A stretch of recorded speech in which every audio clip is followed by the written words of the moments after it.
Бишкекте Кытай-Кыргызстан Өзбекстан темир жол долбоорунун кеңсеси ачылат. Узундугу 454 чакырым аралыкта турган Кытай-Кыргызстан Өзбекстан темир жол долбоорунун техникалык, экономикалык негиздемеси келерки жылдын 1-июнуна даяр болот. Ага чейин 15 январга карата Кыргызстандын борбору Бишкек шаарында темир жол долбоорунун кеңсеси ачылат. Бул тууралуу Өзбекстандын президенти Шавкат Мирзиёевдин администрациясы кабарлады. Маалыматка ылайык Өзбек президентине аймактагы эң ири темир жол курулушунун долбооруна ишке ашыруу пландары тааныштырылды. Бишкекте 15 январдан тартып ишке кирүүчү кеңсенин башкаруу тартиби талкууланууда. Мындан тышкары эл аралык каржы уюмдары менен сүйлөшүү жүрүп жатат. Кыргызстандын президентинин администрациясы бул маалыматка комментарий бере элек.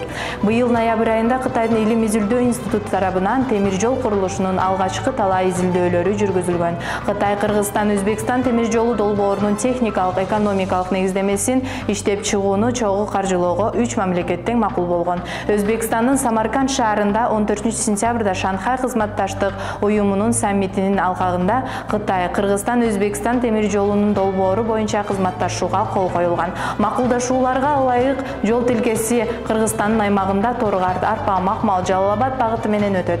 Ал кездеги макулдашууга ылайык 3 өлкөнүн адистери долбоордук техникалык, экономикалык негиздемесин 2023 жылдын 1-июлуна чейин бүтүрүшү керек. Торгарт, Арпа, Макмал, Жалал-Абад темир жолунун узундугу 280 чакырымды түзөт. Ички долбоордун болжолдуу баасы 5 миллиард АКШ долларына барабар экени буга чейин кабарланган.